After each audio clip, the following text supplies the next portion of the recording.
Hey guys, welcome back to the Elijah Rising podcast. I am your host, Micah Gamboa, and today I have with us Joe Madison from Demand Disruption. Hey, Micah.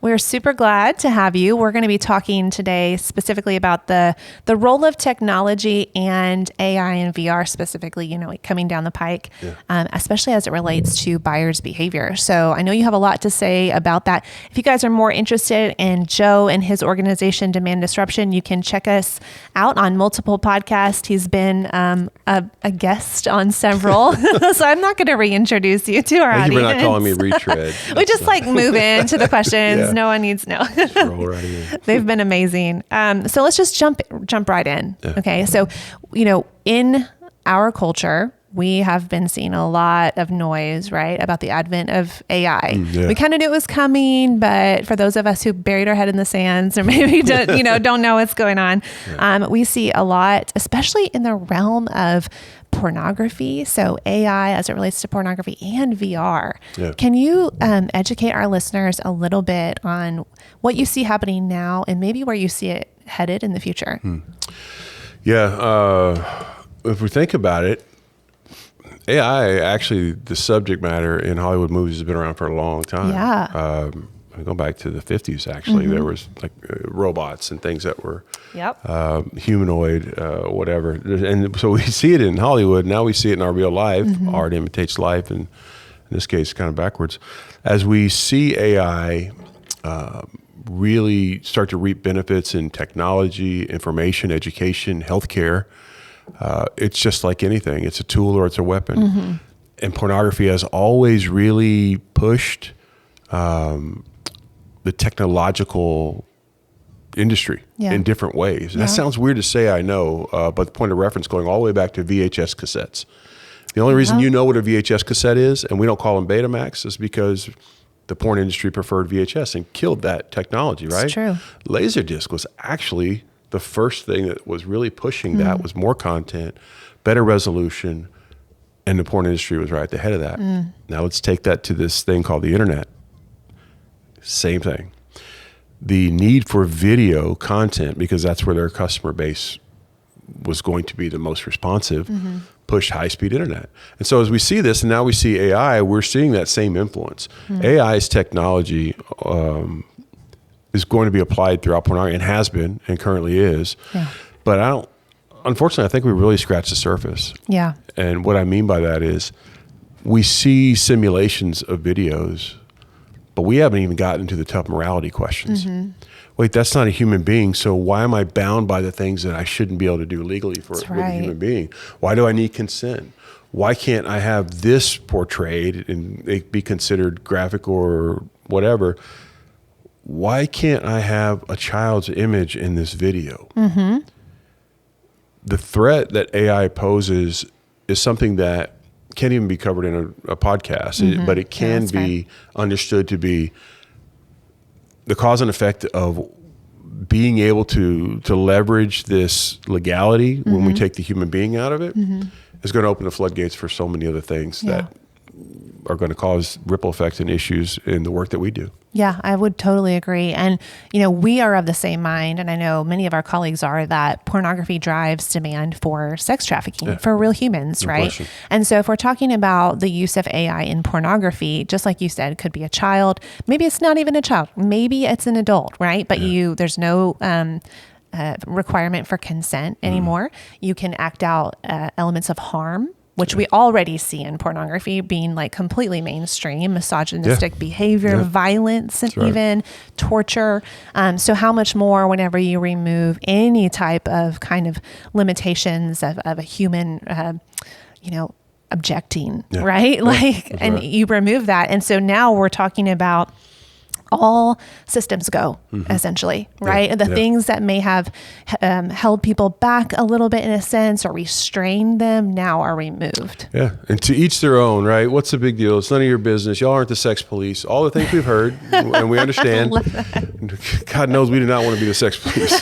But we do want there to be an informed decision-making process. And pornography just completely hijacks all of that. Yeah. It's hyper sexuality, everything about that changes the way the brain functions. And so when we're talking about, what's possible when this happens, the biggest concern, I think, is as we remove the human being and we start to get back to, okay, well, this is just a digital portrayal. This isn't even a person. Like you said, it not only removes a person, but it removes the cause and effect of what we're conditioned then to think is acceptable. Right. We have seen pornography get more and more aggressive and violent over the years, up to and including, and I really hate to use this horrible term, but snuff films, things where people are harmed or killed. Yeah. In real life. In real life. Right. And these things were pushed further and further and further because the conditions changed. If we want to believe that somebody who does pornography just goes in and applies for a job, fills out an application, says, I'm comfortable with my sexuality, I'm good to go. We don't have to look very far to know that's a lie. That's right. And that the industry is predatory. Yeah. And it's not just predatory on the people in the industry, it's the viewer. Absolutely. The men that we work with in fighting demand and the guys that are arrested in solicitation, we ask a number of questions. And one of them is, are you watching the same pornography now that you were when you started? 3 weeks ago, 3 months ago? And invariably, it is escalating. It escalates to something else. I remember when I struggled with porn for like 7 or 8 years. Most of the time, I didn't even know I was struggling because it was all normalized. Yeah, well, I'm a red-blooded American male. What's the big deal, right?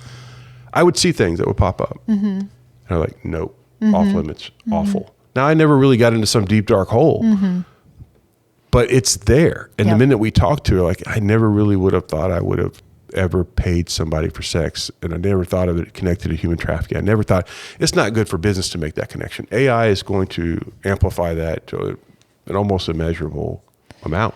Yeah, it's kind of, it's like the fear of the unknown, right? We don't really know. There's so many benefits that can come from AI, obviously, right? And we've already seen some of that.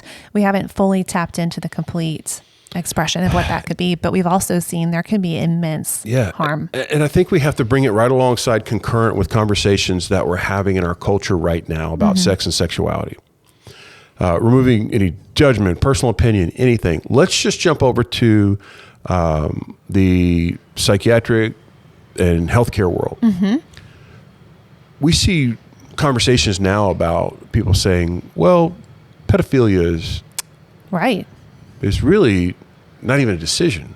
I wrote this down because I think we need to truly come to grips with what we're talking about. So I wanted to quote this. So this is in Wired magazine. I saw it actually about a week ago before I knew what we were going to talk about today. And so I went back to it and caught it. Let me read this from you, 8/22 Wired magazine. This is quoting a psychiatrist. It starts it off by the growing consensus among scientists is that pedophilia is a biological thing in nature, and that keeping pedophiliac urges at bay can be incredibly difficult. What turns us on sexually is something we don't decide. We just discover that, says Dr. Fred Bindlin. Now that is very, very concerning, that in and of itself. But let's just go a little bit further with specifically this subject of pedophilia. It's not because they have chosen these kinds of urges or attractions. They discover it through no fault of their own. That this is the nature of what has afflicted them in terms of their own sexual makeup. We're talking about not giving into a craving that is rooted in biology. This biology is legitimate and not unlike anybody having a craving for heroin. If we take that and we use this professional's opinion to justify pedophilia, which is in no uncertain terms what he's doing. I mean, I don't think anybody would argue with that. And we apply that to AI, because a second ago it was AI, it was virtual. It was, yeah, I know, but it's not actually a person. Do we understand the bridge now? Do we see the connection concurrent to what conversations are happening in our culture? So this is going to justify somebody saying, well, AI is just something that allows people to more safely go along with urges that are biological, that they can't control. In theory, it outrages me. In practice, it horrifies me. If you have kids, just our job to protect children, thinking about the amount of latitude that would happen in this conversation. And how legally, currently, we have an infrastructure that's not ready for this. Absolutely. And so somebody can 100%. very easily look at statutes, look at cases, and say, well, it's freedom of speech. We already have failed to truly apply what freedom of speech is in terms of the damage that pornography does to human beings. It does not exist within that protection. And this would just take that much further. Now let's talk about the role of VR, because that's a little bit, I feel like it's a little bit, closer to home, you know, a little bit more like accessible even. What do you see happening right now in the world of VR as it relates to pornography? And where do you see that going? Well, I guess specifically we're talking about what exists, VR headsets. If you're not familiar with virtual reality, you wear your headsets, what have you, haptic suits that simulate stimulation that would otherwise be. So I think if I'm watching this podcast and I don't do this for a living, I'm like, what's this guy talking about? What are they talking about? I would start to lean right now to the side of, you're judging people's sexual preference. I get that. But let me compare this. What we're talking about is form and function. Form is the haptic suit, the VR headset, my phone, that website, my TV. That's the form what I'm using, the medium. What I'm actually seeing is also form in a way, but what's the function? How does that influence my brain and how I think and what I believe about this? And the cause and effect is undeniable. The conditioning effect on your brain through consuming pornography. So I'll take you through something very, very quickly that I take through the guys that are in our program, and I took it through some school teachers this last weekend, talking to them about it. What we're experiencing is the world's most perfect sales cycle on a porn site. Here's what I mean. We've talked about this maybe even in another podcast, but I want to revisit it because it's relevant to this. I go on to see this image and this video. That's what I'm there for.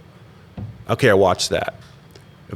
This webcam commercial now pops up for me to engage, not with me in a video, but me in a person. Right. Even though it's virtual, again, that stair step, right? Yep. And then when that isn't enough, I see over here on the same page, the sales cycle, free. Okay, you pay for it, it's virtual. Okay, you pay for it, now you can experience it. And this is a story that men tell us. In this notebook here I won't get it out, but I will tell you that I have a list of 14 men that we've talked to in the last 2 operations with law enforcement at the point of arrest. And they tell us with regularity. In fact, I asked them, I said, some guys here are telling us that they were online and that's how they found this place. Tell me. And they say, well, I was online and I saw this link and I clicked on that to meet local girls, but then it was another site altogether. And I've done that before, but I never acted on it. But this time I did. And now I'm here sitting in handcuffs. Like that is the flow. They just described that sales cycle. Yeah. So let's take VR and all these other things that are a delivery mechanism and are essentially form, but the function is the acting out behavior. And now we are going to amplify that with something as aggressive as AI pornography, VR, and then start taking some of the inhibitions out that are going to affect people in real life. Yeah. The pain and struggle is not virtual. It's real. And we've seen it with other advents of technology, right? The internet didn't decrease demand. It exponentially increased it. And not only that, but it became more degrading, more violent. Child pornography exploded. So there's no reason to believe that, and the evidence doesn't even bear out, right? That, we're going to develop more technology and now suddenly the demand is going to be reduced and people are going to be more humane to each other, right? No, it's not how it works. It doesn't. And it comes back to the same thing because we could then go ahead and look at legalizing prostitution as an example. We kept hearing, well, it's going to be legalized in other countries. So now it's legal. We can regulate it and everything will be fine and say, I challenge you to go to the research and find the country where it's working well. Yeah. Where women aren't being harmed. Demand. Exactly. It didn't reduce demand. I can't remember. I think it was Melissa Farley, but it was somebody, and I'll credit them if I ever figure out who it was. Go look it up. There will never be enough willing women to satisfy this demand from men. The thought that we could legalize it, flip the switch, and now everything's going to be fine is just another way to say, well, this will make it, it will increase demand, and it has, and trafficking has increased in every market that I've researched on that. And so those things, you cannot supplant that by increasing more demand. And the same is true here. Yeah. We're going to continue to create this catalytic accelerant. And now we're going to do it in a way that our next generation I mean, it's terrible to think that the average age of first exposure to pornography is 9 to 11 years old. That's horrifying. Yeah. If we said that 5 years ago when we were fighting a robot sex brothel, people would still be horrified when the number was, I think, 14 and a half. Our kids are going to grow up in this. And our culture is going to grow up in a way where people who are accredited, mental physicians, are going to say, yeah, but it's a biological fundamental thing. We've got to understand that this isn't a morality issue as much as it is a health issue. Now, I know what I believe morally speaking of it, but the next person may not believe that morally speaking. But you cannot tell me that the brain is not conditioned. Science shows that it is. Yeah. You take something in, the cause and effect is that it changes the brain chemistry. It has a reward system of a stimuli and then a result, and then you act out because you're motivated to do so. Yes. Now, include something as dangerous as this and that, and you're going to have the same relationship. Yeah.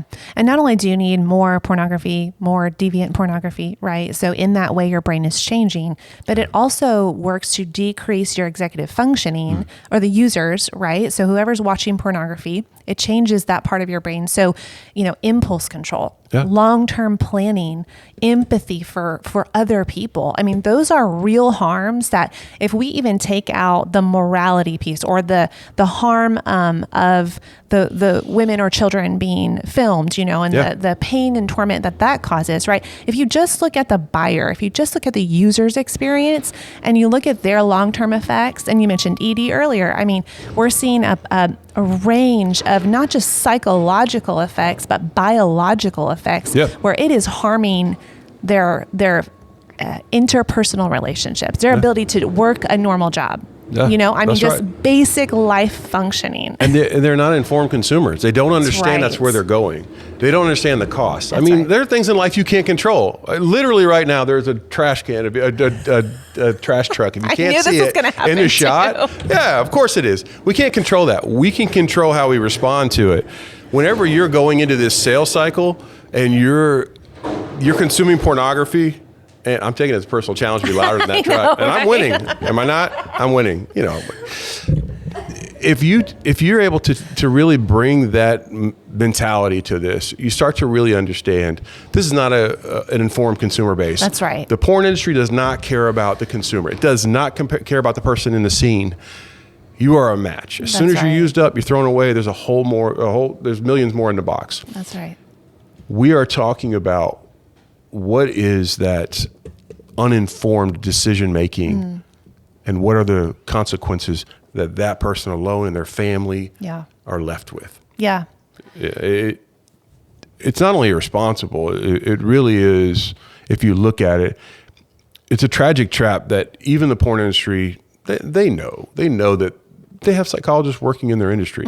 They develop things that will bring you back as a customer. It's a tech company, right? It is a tech company. They're there to attract and lay hold of your attention. That's right. And they do it with wisdom. That's right. And that's why we spend time in our other podcasts talking about pornography. Yeah. It's not from a judgment perspective. I've said many times, I think I said it in this podcast, I struggled with it myself for years. When I understood that there was a cause and effect and that it was changing really who I was, and I was in conflict with that, and I got help and I know what it is now. It's the same thing as if I was taking a drug or if I had a dependency on alcohol. It's the same thing. That's so good. So I know we could talk so much. There's so many conversations that need to be had around the use of AI and what our future holds, especially as it relates to the sex trafficking industry. I mean, we're not going to be able to, like you said, cover all of them today, but I think it's good to begin the conversation, and it seems like, from my perspective, that, as you said, our legislation is not equipped. No. I mean, our social structure, our governmental structure, we're just really not equipped for this type of technological advancement. But now's the time. We need to hurry up and get in front of this as much as we can. Exactly right. And the information from this podcast and others like this, again, we can't decide what happens to us. We can't decide how we respond. I hope that this is less fear and more, okay, I need to understand this. Yeah. Because the more we understand this, we start to get involved, whether it's legislative or with our anti-trafficking orgs. But more than anything, it starts at home. Yeah. How do I talk to my kid about these dangers?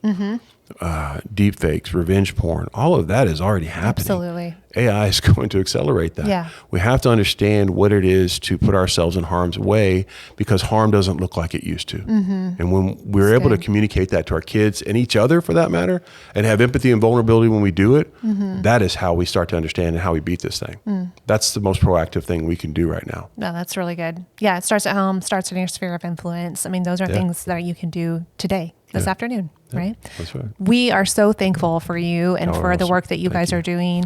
We love this partnership, Joe. If people, our listeners, want to find more about you or the organization, where can they find you? You can find us on social media. So Facebook, Instagram, Demand Disruption. Thankfully, our name is a little unique, so there's not a lot out there. You can find us pretty easily.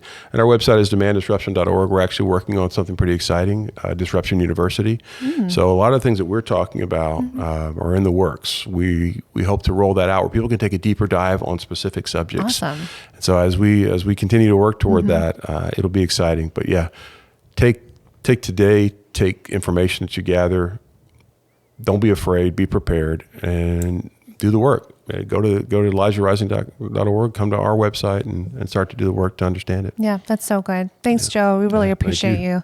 If you guys have enjoyed this podcast, like, subscribe, and we will check you out next time. Thanks.